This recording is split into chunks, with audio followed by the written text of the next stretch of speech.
Welcome to Losing a Child, Always Andy's Mom. On this podcast, we journey through the devastating experience of the death of a child. Grief is seldom discussed openly in our culture, and the death of a child makes people feel even more uncomfortable. We approach the topic openly and honestly, speaking to people who have lost loved ones and experts who help care for them. Whether you are a parent experiencing loss or someone who wants to support another going through this tragedy, this podcast strives to offer hope and help.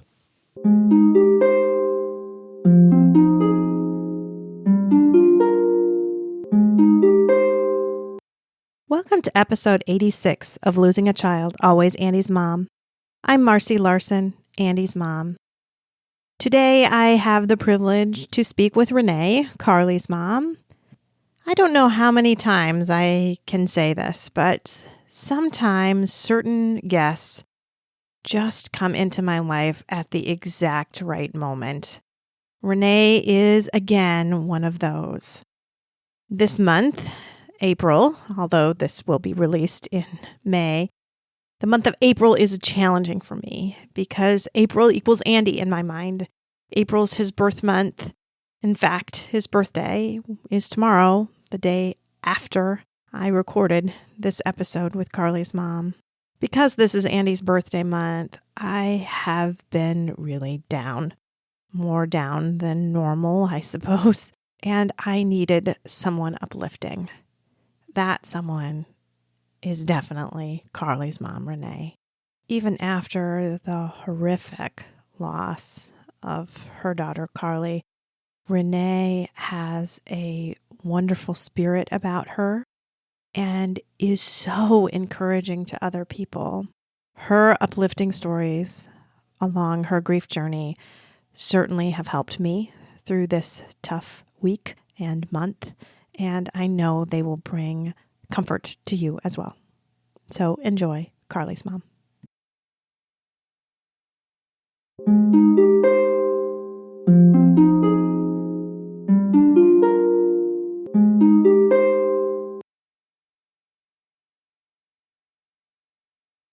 Welcome to the show, Renee. I really appreciate having you on today and talking about your daughter, Carly. Well, thank you for having me. Yes. So why don't you start out just by telling us all about Carly and what a great kid she was. Oh, well, I would love to do that. Carly was the first of my three daughters, and my husband and I were high school sweethearts. So by the time we got our careers underway and did everything we were supposed to do, I was ready for Carly. I actually felt like I had waited for her most of my life. Really? Wow. Yeah, I was the big sister, the oldest of three girls, and the cousins, and so I always wanted a family. Ever since I can remember, I loved playing house. I was the school teacher with the kids, the whole thing, the leader of the pack. So when I was pregnant with Carly, a couple months into our marriage, I was thrilled. Yeah. And I couldn't wait. I didn't know if she was a boy or a girl at that time. Mm-hmm. So when I had her, it was pure joy. And I couldn't believe my husband and I had like 50% him, 50% me. Yeah. It was just beautiful. Mm-hmm. Mm-hmm. It is so exciting. Then I had two other girls, which my mother had three daughters. So we were like a family of women. So we all, just fit right in together with the girl power. And mm-hmm. Carly was the first grandchild, first niece for my sister. So she got all the attention for the first 2.5 years. She was very loved and just a fun little girl. Yeah. And so talk about her growing up. Well, she was quite the talker very early. And she was like a little miss, the little adult. And she was very independent. So, and my husband always laughed because when he came home from work, he would read the stories. And because he was tired, the bedtime stories, he would try to skip a couple of pages. But Carly would stop him dead in his track. She's like, Dad, that's not how the story goes in this. She had a very distinct voice. So you could never pull the wool over Carly's eyes, even at a young age. And now I'm dating myself, but for her birthday party, we had Barney, the purple elephant. Oh, sure. and somebody dressed up. And of course, it was expensive. So, we just we just couldn't wait for Barney to come and surprise Carly. So when Barney walked into the party, I'm holding Carly. I guess she was 2. And she may have even been younger. May have been her first birthday. And she said, "That's not Barney."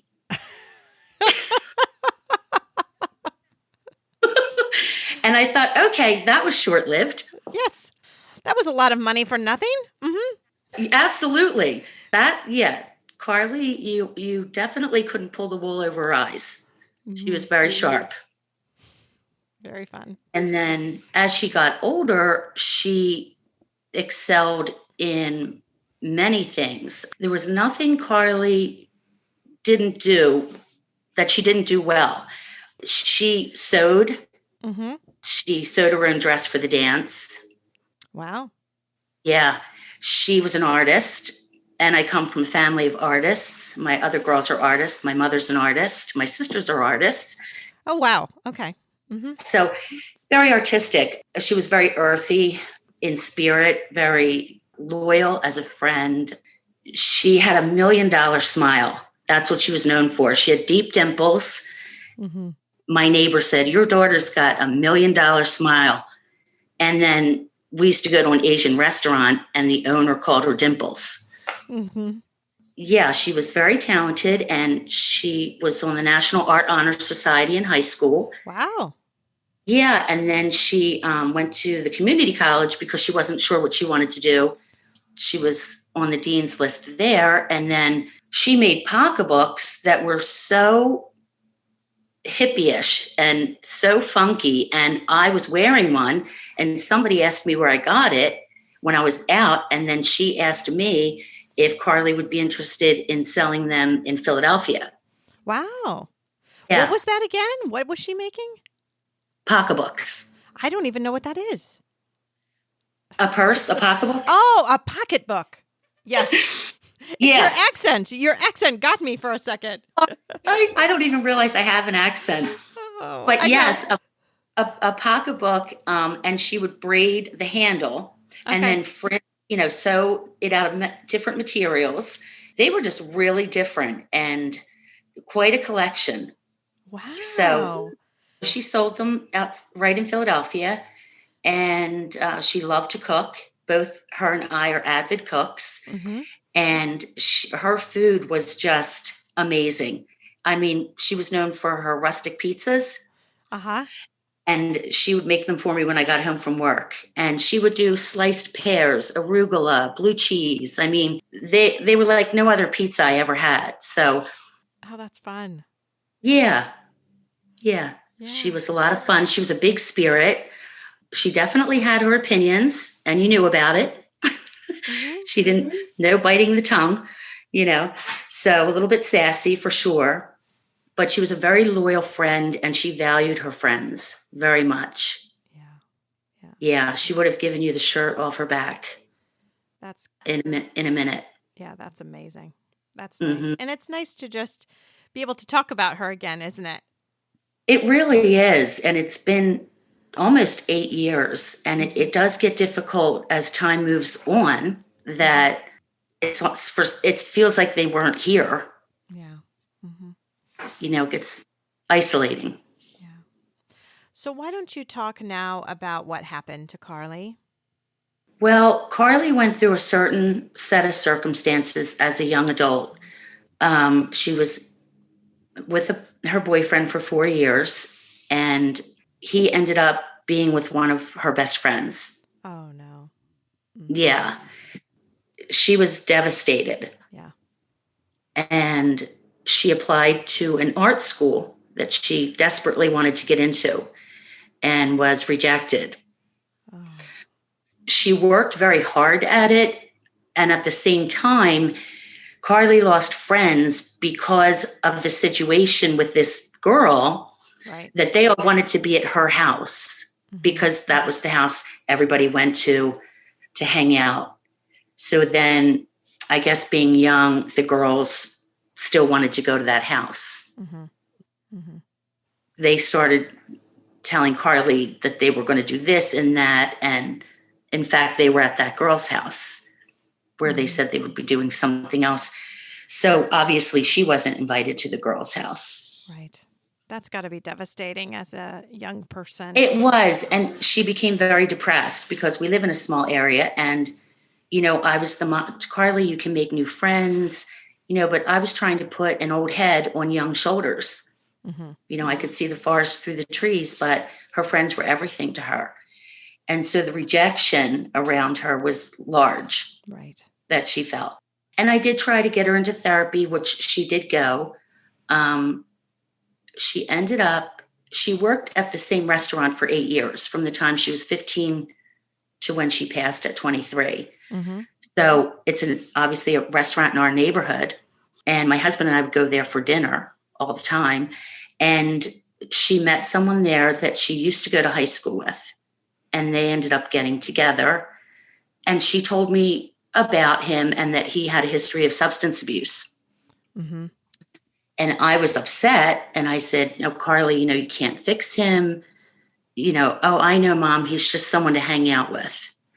Yeah. So because she was vulnerable and lonely, they paired up and she tried to help him with that substance abuse. And the mother of him wanted Carly to help her son. Sure. She was glad to have Carly. Right, because she was a good influence. Mm-hmm. Exactly. But eventually, he introduced her to heroin. Mm-hmm. And she tried it. Mm-hmm. For the life of me, I don't know why. Yeah. But she did.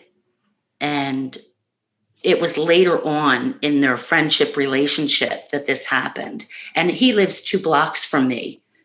Wow. Yeah, but I never knew him because they didn't socialize together in high school. Right. Just at the restaurant, they had met up again. I particularly didn't care for the relationship, or him. I tried, but he wasn't like anyone else that she had dated. I'll put it that way. Right. I talked to her about it, and, she was 23, 21 actually, when she met him.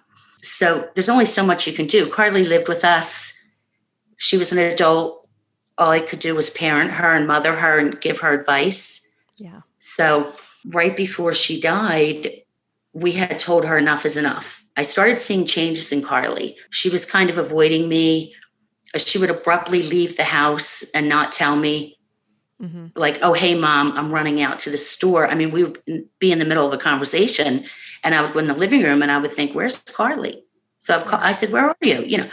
So these things were starting to come to fruition to me that something was wrong. Right. And yet, to be honest, I was searching her bedroom. Nothing. Yeah. Because I was suspecting. Because you didn't know about the heroin? No. No. Mm-hmm. Not when she started using it. Right. Right.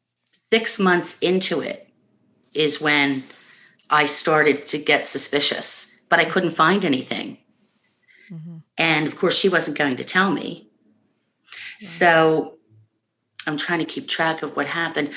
Finally, Carly, I'm a nurse, and I was at a patient's house, and Carly called me from our family doctor, her office, and she said, Mom, the doctor's treating me with an antibiotic for a spider bite that was in the antecubital spot of her arm where you would inject. Yeah. And I said, what? And Carly didn't tell me she was taking an antibiotic or show me the spider bite. Mm-hmm. I'm her mother. She's been on antibiotics. She lived with us. She doesn't tell me.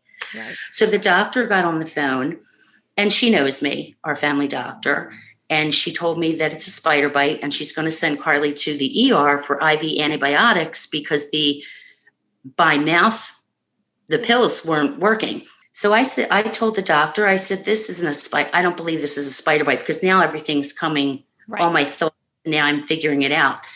So Carly went to the hospital, our local hospital. I met her there, and I saw her arm, and she had cellulitis. It was all swollen and red. Sure.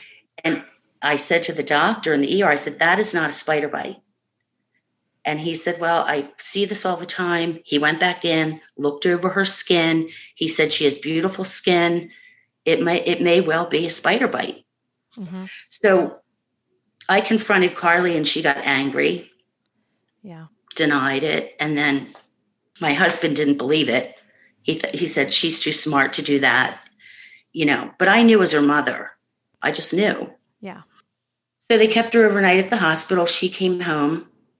I called the doctor, our family doctor, while she was in the hospital, and I told her I believed Carly was doing heroin. And she said, "Oh, Renee, I don't believe Carly's doing heroin. She just didn't believe it." Yeah. And when Carly came home, she had a follow-up with our primary doctor. And she did go. And Carly said, "Mom, what did you tell the doctor?" And I said, "I told her everything, Carly, and you have to be honest with the doctor. She's going to help you." So Carly came home from the doctor, and the doctor told her to get away from the boy. She was too pretty and too smart for him, and she wanted her to get into therapy. And I'll never forget Carly saying, "I hate when people tell me that I'm pretty and smart." And that struck me as odd. And I realized that her self-esteem, I think, was plummeting. And so she tried to make an appointment to see a therapist. I didn't know if doctor asked her about the heroin. Sure. But I said, I decided to let Carly work it out with her doctor, because I assumed the doctor brought it up to her, because we spoke about it, even though she didn't believe it. Right. I'm telling her. And she said to me, "Did Carly get a drug screen?"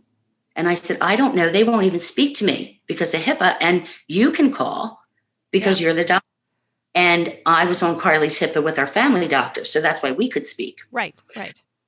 Right. So my husband had gotten Carly a new car. He's a mechanic. So we found a really cool white Escape and, fixed it up for her. She had broken up with her boyfriend. I'm fast forwarding a little bit. After this hospital day, she had gotten into the culinary program. It was brand new at our college, and she was excited. Her and I were talking about opening a cafe together. Right. So we were, just as everything had started to fall apart, everything seemed to be coming together. Right. We told her boyfriend and her had to, if she was going to see him, she had to move out, because it was not a productive relationship. It was just codependent. She did break it off with him. She loved the car. She was excited about starting culinary school. And I thought, finally, and she's going to get into therapy. I thought we had everything going on. Right. So she went to see the doctor for the follow-up. This is all within that week. We took my sister out for her birthday. She had just had a new baby girl, my younger sister, and my girls were thrilled, and they all came out to lunch, Carly included. This was Wednesday. Carly, Thursday, went to work. We watched home videos of my 30th birthday, and she started crying. And I said, "Carly, what's the matter?" And she said, "Mom, I just feel like you live and die, and what's the point?" And I think she was feeling very sad about me being 30. And obviously, I don't know, she was there, she was little in the video. Sure. And so she was emotional, and she was a very sensitive person anyway. But anyway, she went to work. My husband and I took off work Friday. We were going to have a vacation day together. My husband made contact with Carly on Thursday night at work because we were keeping an eye on her, And so she said, "I'm going out for Chinese food with my friends. I'll be home in about an hour." Well, we went to sleep. The next morning, the phone rang. It was 10:06 in the morning. It was our hospital. And they said, "Is this Renee White?" And I said, "It is. What's wrong?" And I honestly had no idea. I thought my mother, who had had a stroke, was back in the hospital. And they said, "Your daughter was brought in at 4:30 this morning." And I immediately looked at Carly's bedroom, and her door was closed. And I said, "Oh my God, what happened?" And they said, "We believe it was a drug overdose." And I said, "Oh my God, I'll be right over," not even realizing that they would have never called me because of HIPAA if she had survived. That's something I thought of later. And they said, "Ma'am, she didn't make it." And I said, "She didn't make it." And she said, "Don't come to this hospital. You will not get in. It is a crime scene. The coroner is on their way to get her body, and you will not get in this hospital." Oh, my word. My husband and my daughters were standing around me saying, Mom, what's wrong? Jamie, my youngest daughter, said she never heard a scream like that in her life because it's a guttural scream. Right. It's from the wild. Yeah, from the wild. I mean, and I said, Carly died. And we were screaming on our porch at 6:00 in the morning. Yeah. And then the crime scene, all that going through my mind, what happened to my child? Right.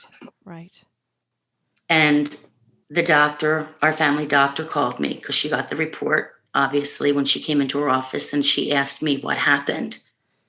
Mm-hmm. And I said, she died of a drug overdose. I said, did you talk to her about heroin? And she said, I did not. Oh. She said, I did not believe, Renee, that she was doing that. I've known Carly my whole life. So Carly went there knowing the doctor was going to ask her about it. Right. But the doctor, I guess, felt that as a mother, I don't know, I was being overzealous about something. I don't know. But she felt horrible, obviously. Sure. And she went on vacation. And she called me from her vacation. And she said, I'm sitting here on the boardwalk down the shore, and I cannot stop thinking about Carly. It was just a missed, opportunity for that conversation, unfortunately. And the doctor didn't believe it, And Carly, again, she did not look the part, whatever people think the part is of someone on heroin. Mm-hmm. She went to work every day. All her bills were paid on time. She dressed well.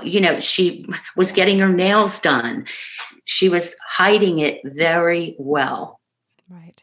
It is just such a crazy addictive substance that it's just hard to understand, I think. It really is. And even for myself, my husband didn't believe it, Right. But like you said, as a mom, I was seeing her behaviors change.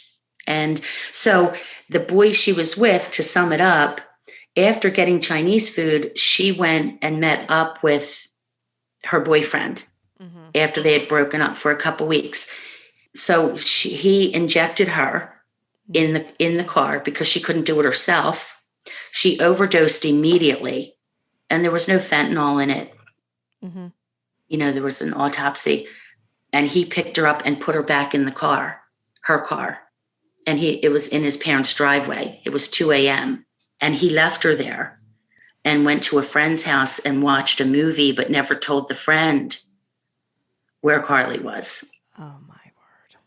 And then he pretended he got a text from Carly to the friend. And the friend said, I thought Carly went home. And he told him what happened. And he said, you have to go back and check on her. So he walks back to his house and opens the door, and Carly had slid to the floor of the car, but was still alive in the driver's seat. And then he shut the door and walked away, walked back to the friend's house, who said, you have to call 911. So of course he did. And then he ripped the battery out of his phone. And when the ambulance got there at this car in the driveway, they pulled my daughter out of the car. The police knew Carly. We live in a small town. They know us. There's only like a couple of police officers. So they were working on her diligently to save her life because she had a pulse, but it was weak and thready. So they did everything. Right. And when they got her to the hospital, the defibrillator and CPR, it was too little too late. She was left for an hour and a half, which then it became a crime scene because he was charged with delivery of an illegal substance that resulted in death and reckless endangerment. So that became, a hearing in court almost a year to the day. Yeah. I thought that was going to kill me. I had never been to court. Right. We had to tell the judge what our daughter meant to us. Her sisters had to say, how do you sum up what your daughter meant to you?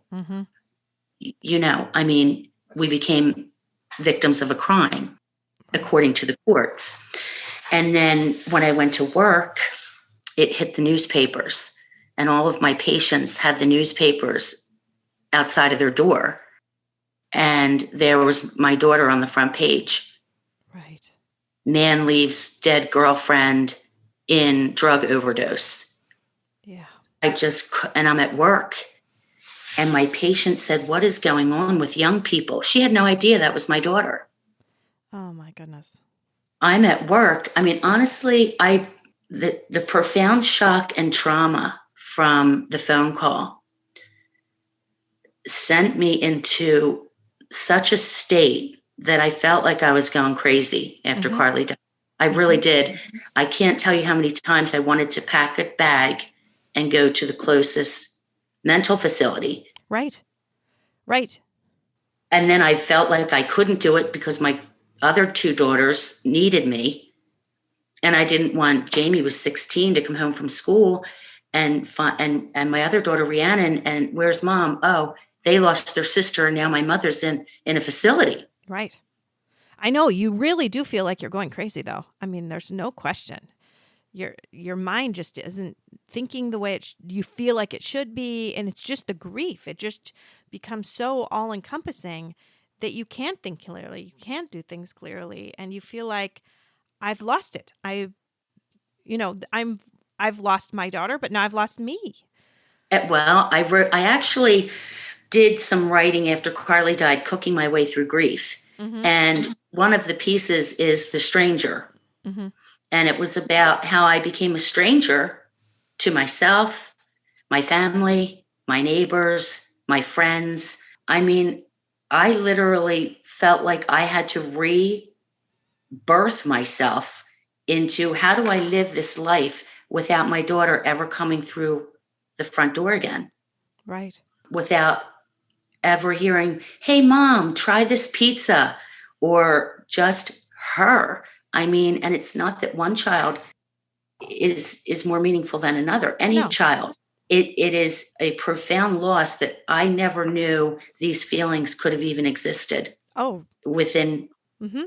And so just ended up, at work, there was no compassion. It was a new job I started. The people didn't know me. And I feel like didn't really care to know me because I feel that when you lose a child, some people don't even want to touch that. Right. I think some people think it could be contagious. Oh, geez, I don't want to go there. Well, you just don't even want to think about it as a possibility. Yeah. And if you acknowledge that it could happen to someone else, then you are actually acknowledging that it could happen to you as well. And that's just too scary for people to think about. Right. And I have another friend who lost her son, and we share a friend. And that friend has drifted because that's when I say contagious, it's like, oh my God, these two people that both lost their kids. It's so odd. And so I think it made her feel a certain way. I don't know. You don't know. Yeah. But I couldn't get comfort at work. I couldn't get comfort, unfortunately, through very old friends. My friend circle has changed. Yeah.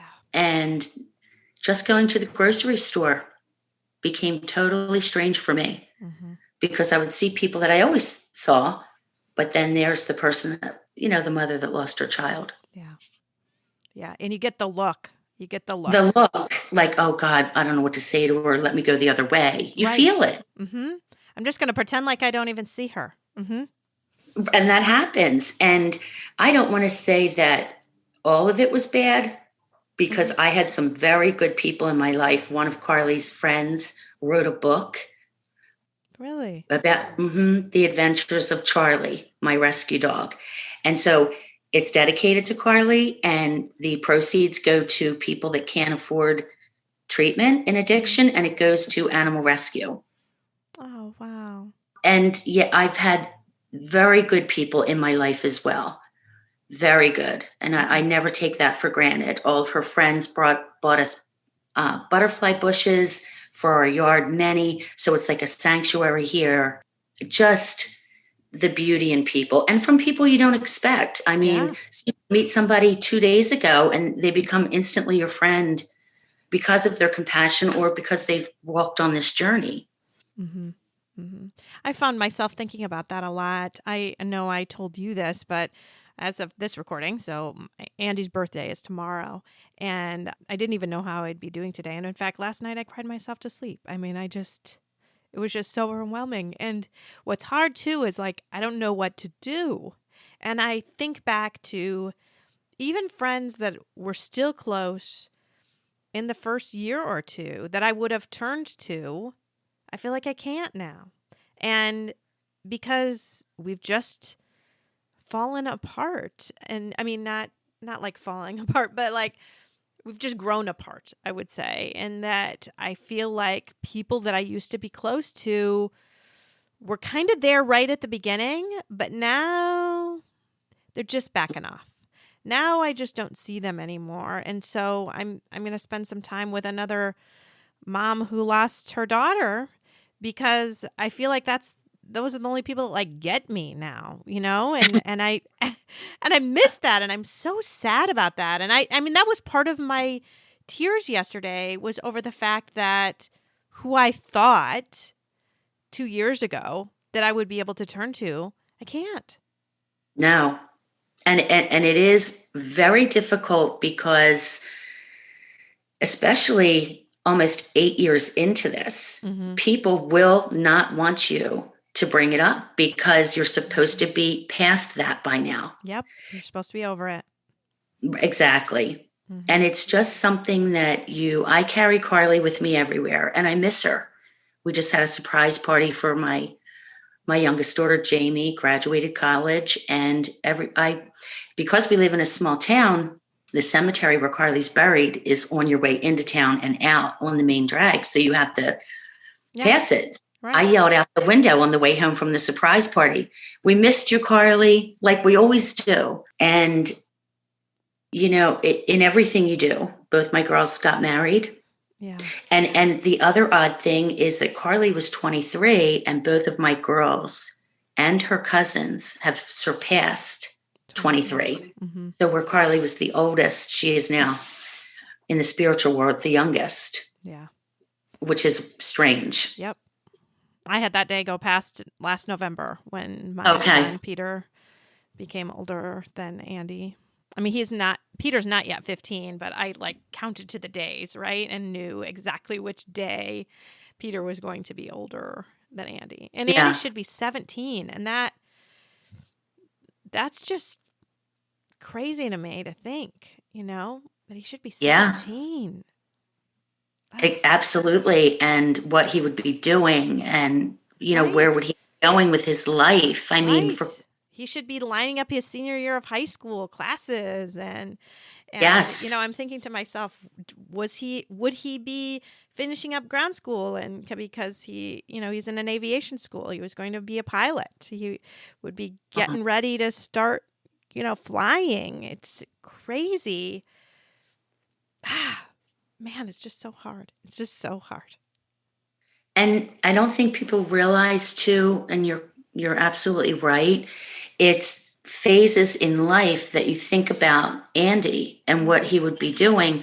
And for Carly, who would be, was 30, all her friends are now married with little children. And Carly always wanted a simple life with a little house. And I'll never forget, she's wanted a garden and she wanted to sew her own curtains. And it's painful to see her friends, honestly. I care about them very much.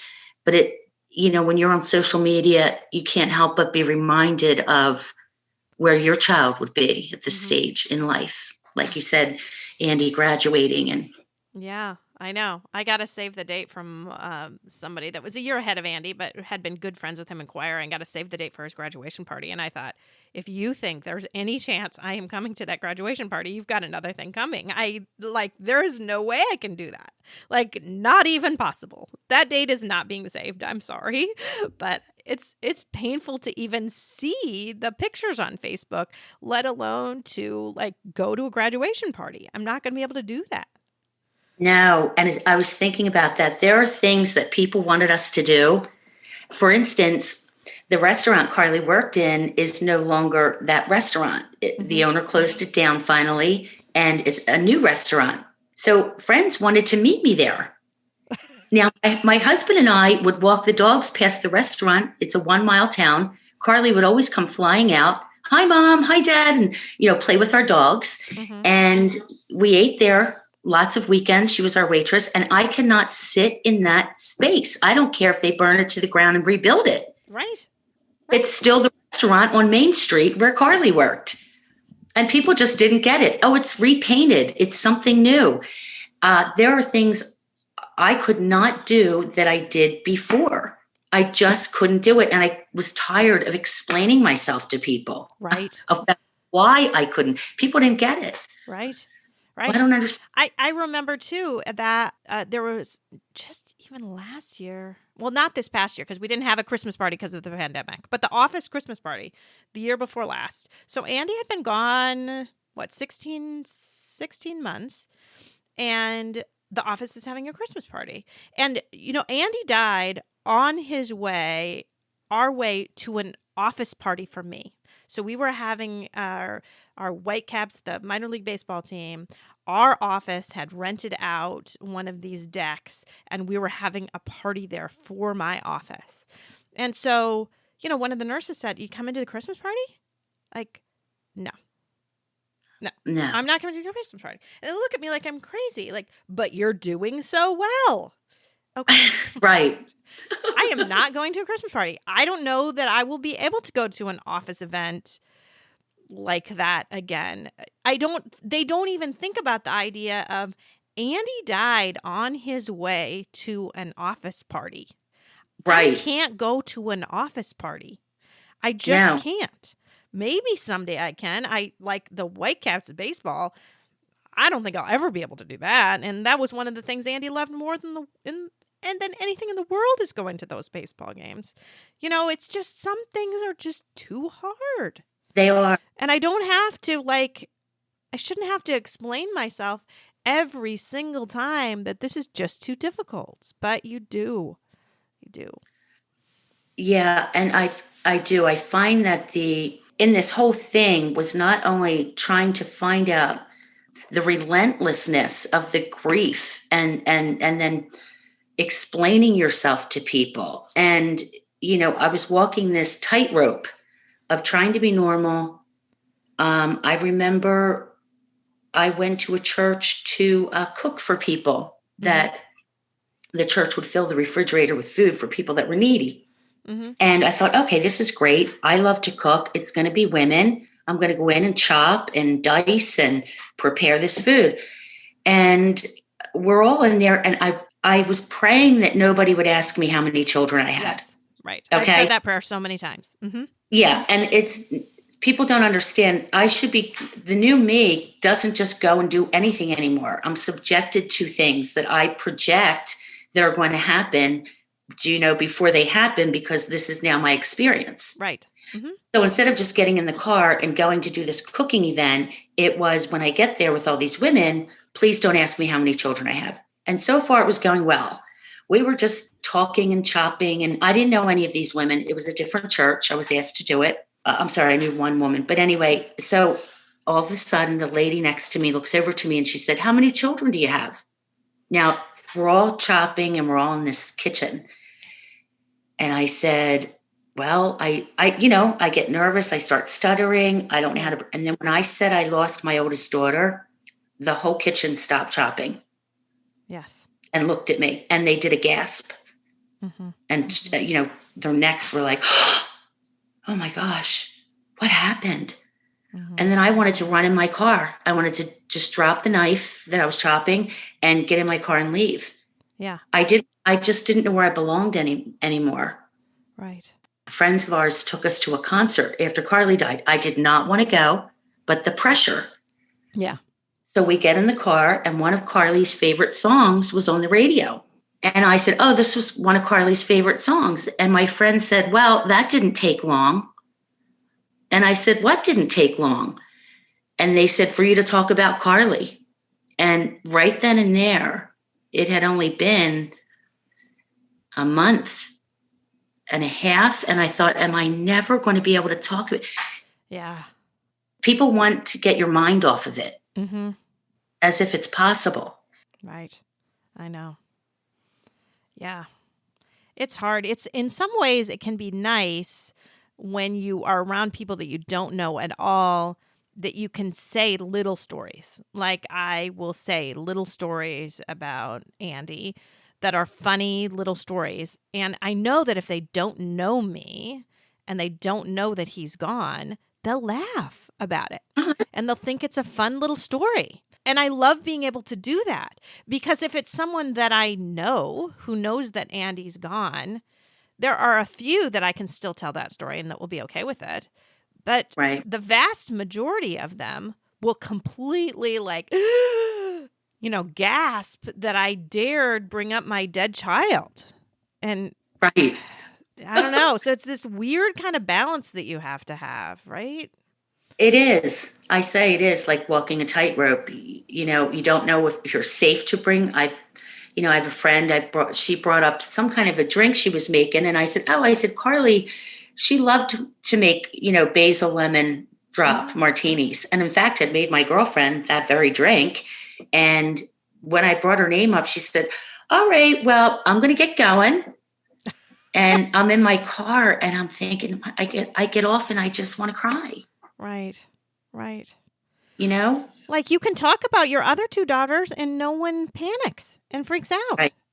Why is that a taboo subject? It's just terrible. Ugh. It is. It sends you further into isolation for sure. Mm-hmm. But I have to say, I did take a step back. Finally in life, I left my job. Mm-hmm. I didn't care if we had to scale back on hot dogs and beans. Yeah, right. I was in survival mode, and I had to take a break from society. So I started taking walks in nature, and I had a very profound spiritual experience when Carly died. Mm-hmm. The next morning, I was up very early, I would say at the break of dawn, and I came out on my porch. I was still in disbelief. Right. Now, I rescued wildlife. We're very big in nature and wildlife animals. All the neighbors used to bring me their, little birds with broken wings and things like that. I had raised a couple of wild birds. Mm-hmm. So one day, I don't want to get off track here. One day there was a red-tailed hawk, and it was in the driveway, and they're big. Yeah. And it had a broken wing. So now I'm out trying to catch him with a comforter and put him in the dog crate in the back of my car to take him to the wildlife center. Mm-hmm. So I'm chasing him all over, and I finally get him. I have my garden gloves on because they have sharp talons. Mm-hmm. And I wrangle him, whatever, into the back of the car. So Carly said to me, she said, "Mom, I'm going to start calling you the bird wrangler." I rescued the hawk. So the morning after Carly died, I'm on the breezeway, and I'm looking out, and this big bird flies under my porch to me. And the wingspan was so big, it rustled my hair. Wow. On my ears. And I put my arm over my head to duck down. I thought it was a brown duck that had flown under my porch. Mm-hmm. And I look up, and the bird flew to the tree in front of me and sat there and stared at me. And it was a red-tailed hawk. Oh. And I can't even tell you the exchange, the glance from eye to eye that this red-tailed hawk flew to me was so spiritual. Right. I knew it was my daughter. I knew it was her telling me, "I'm okay." I knew it. I felt it. And the red-tailed hawk just sat there staring at me. It was incredible. So I knew my connection with nature was going to be my signs. Mm-hmm. And that's what happened. Yeah. And a year to the day of the hearing, after Carly passed away, the court hearing, I went to the cemetery and I said, "Carly, I am so sorry that I couldn't save you and that you weren't saved." And I walked back to my car, and I sometimes let myself follow my gut where I should go. And something told me to go to the back of the cemetery, and I did. And there was a red-tailed hawk sitting on a bench by itself. Oh. And I got out of the car and I walked up to it. And she stared at me. And then she flew real low to the ground around me in a circle and flew off. Oh, that's beautiful. It was incredible. Yeah. I mean, for me, the signs are not something you actively search out. They come to you when you most need them, and it's the timing. It's the timing of the sign. My daughter Rhiannon got married, and we had her bridal shower. And of course, Carly's not in the wedding. She's not the maid of honor. She's, and it's difficult. My daughter's in-laws are wonderful people, but they never knew Carly. Right. Right. So I'm worried about how we're going to figure Carly into the wedding. I mean, it's a shame, but you want them known. Yeah. And the day after my daughter's bridal shower, out front, monarch butterflies roosted in my yard. The entire bush had at least 50 to 100 monarchs on them. And my daughter and I shook the bush, and they all went up in the air, orange monarchs all around us. And I knew it was Carly giving a celebration for her sister. I've never seen anything like it. It was incredible. I have it on video. My daughter was taken with it. Carly and our children are literally a breath away when you think about it. One breath. It's such a thin veil. And once I got into nature, my daughter's got me a camera for my birthday. And everything just became, in nature, my Bible. And what God puts before us is beauty. And things that in our everyday lives, it can be bittersweet that we ignore, we don't see the beauty. I mean, I look at a robin taking a bath in my bird bath, and I just stand there staring at her. It's just beautiful. But I have had profound experiences with signs with Carly. Another one was last spring. I went to the cemetery, again, timing. I just pulled in. It's down the street. And it was very windy and very cold. And I got out of the car and I just did a quick trip to her, kiss the stone. She's a butterfly was very meaningful to Carly. She loved butterflies. And that's what I called her headboard of her garden is a butterfly sculpture. So I went up and I, just said a prayer to her and, got in my car. I don't go there all the time. It's just sporadic. And when I was leaving, this white piece of paper was blowing around my car. And I was going to pick it up. And I thought, I don't feel like picking up the trash. I'm cold. It's windy. And then the guilt got to me. So I ran over and I'm trying to catch this white paper. So I turned the white paper over and it is the inscription on Carly's stone, which is, and it's tattered. It's old. I don't know where it came from. And it was right blowing around my car. Why at that moment? And I could not believe when I turned it over, Carly's inscription on the back of her stone is very rare. It's nothing. What does it say? It says, a butterfly lights beside us like a sunbeam. For a brief moment, its glory and beauty belong to our world. But then it flies on again. And although we wish it could have stayed, we are thankful to have seen it at all. Oh, wow. So, and that's something else I thought of. In my grief, I thought, would I have rather never had Carly and just two children that were going to live? Because this is god-awful pain. Yes. In the beginning, my therapist calls them STUGs, sudden temporary upsurges of grief. And they'll last the rest of your life, but they're not as long in duration and as intense. So in the beginning, you can't stop crying. The pit in your stomach. Thank God the sharp edges of grief soften somewhat, Yeah. I forget where I was going with that. I'm sorry. No, I was just thinking though too. Yeah, I'm like last night I told you I cried myself to sleep, but I'm so glad I don't do that every night anymore because I used to. Exactly. Mhm. Yeah. Yeah, it's very physically draining on your body, Mhm. emotionally. Like I said, it's a pain I never even knew existed, that you could have this person. I could be driving down the street and a song will come on and I'll just burst out into tears. Mhm. It just wasn't part of my life before to do something like that. Right. Yeah, but you had said, would you have rather had just had Oh, that's what two I was.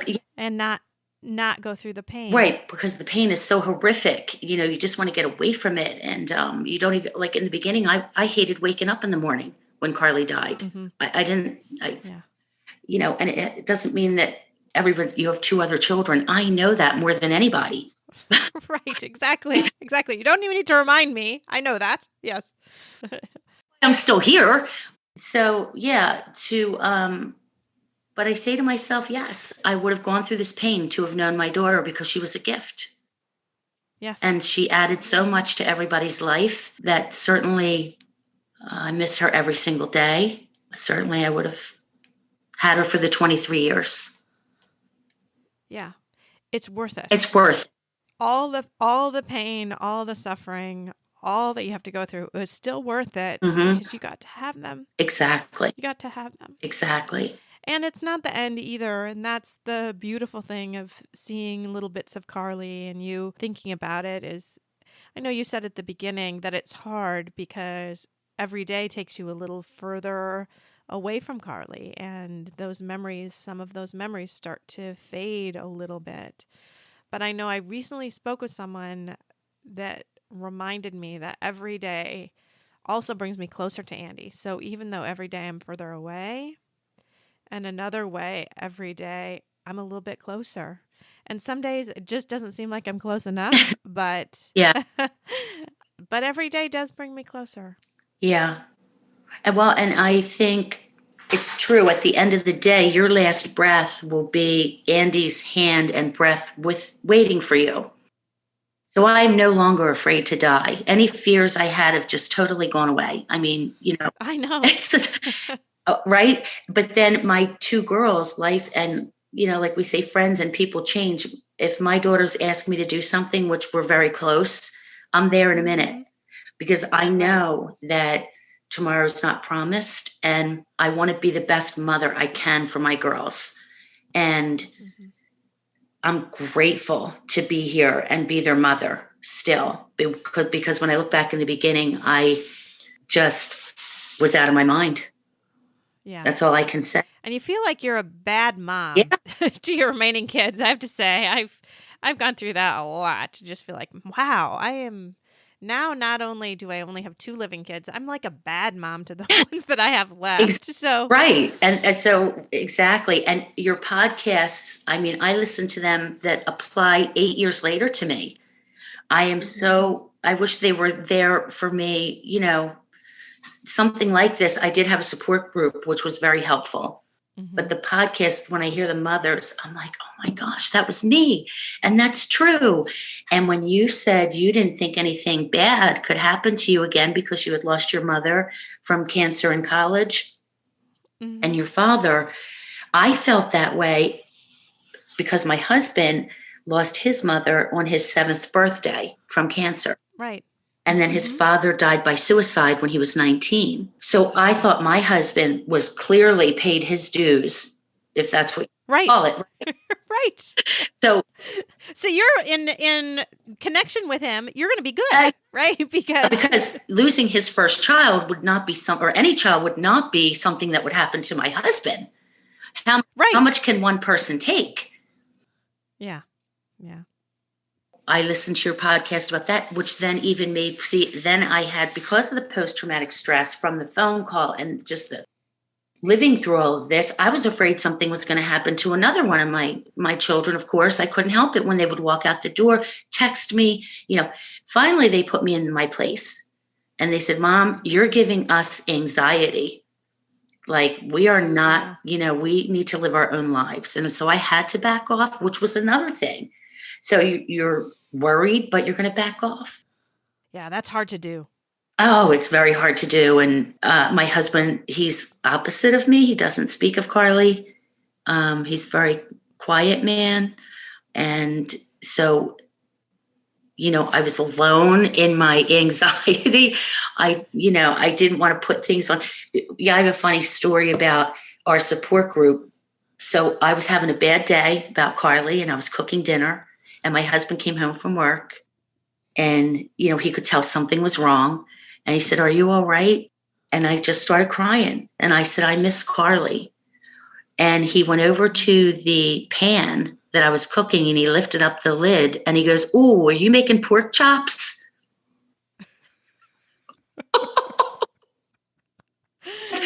We were hysterical in my support group because he just he knew I was sad, but he didn't. And you didn't know what to say. Right. So, he's just lifted up that lid and he said, "Oh, you made pork chops?" And I thought, really? Not the right thing to say. No. There. No.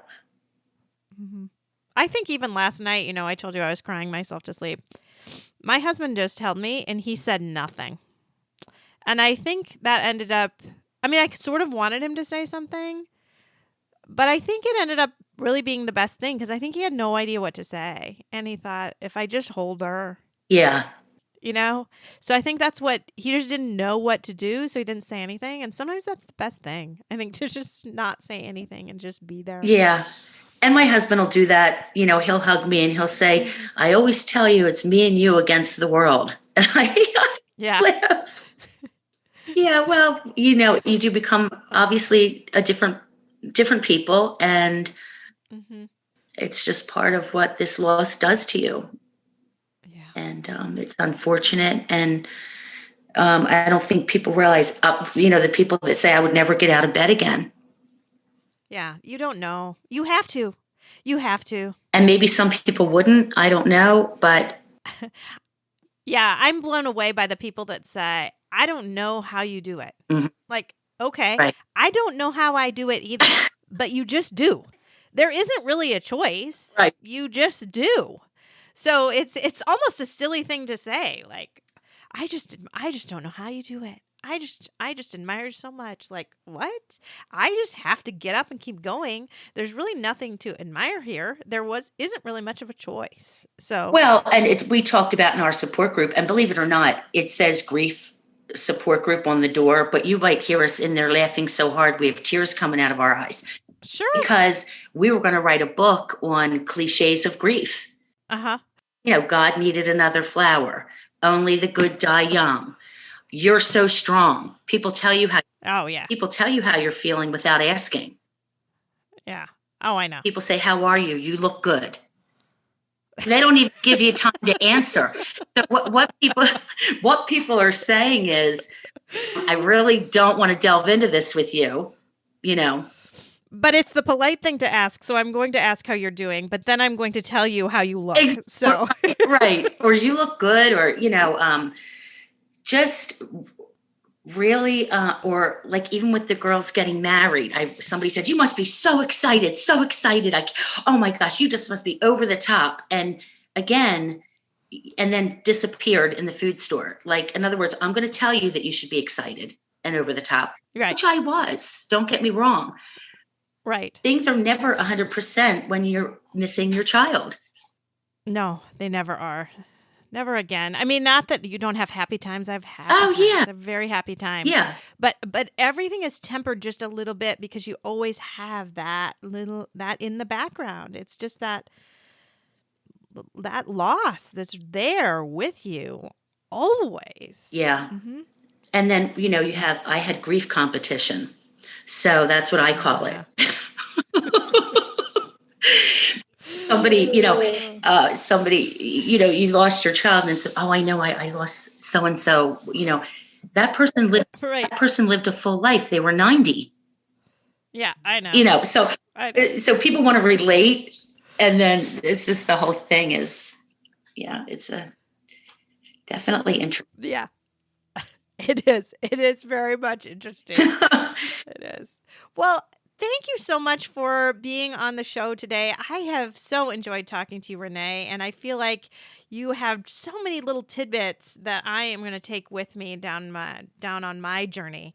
So Yeah. I know, I've said before that I feel like people are put in my life at certain moments, and you were put in my life at a certain moment for sure, because when I looked at the schedule and I saw I had this week open to do an interview, you were the one that I wanted to interview. You really were, because I felt like I needed someone that was going to be able to give me some encouragement in a week that was going to be really, really hard for me. Yes. And I know just through our little email exchanges how much encouragement you gave, and it just blew me away. So thank you for being with me this week. Oh, thank you for having me. And I will be thinking about you tomorrow and your beautiful son, Andy, and what a voice he has. Yeah. Beautiful. Yeah. Thank you.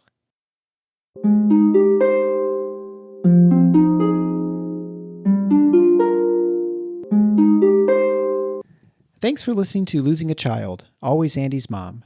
Please subscribe to the show on your favorite podcast player. We are always looking for new show ideas. If you'd like to be a guest, know someone who'd be a great guest, or have a show idea, please email us at marcy@andysmom.com. Be sure to visit the webpage, andysmom.com, for more content, including Marcy's blog. There you can also sign up to receive updates via email. Together, let's work to inspire hope, one day at a time.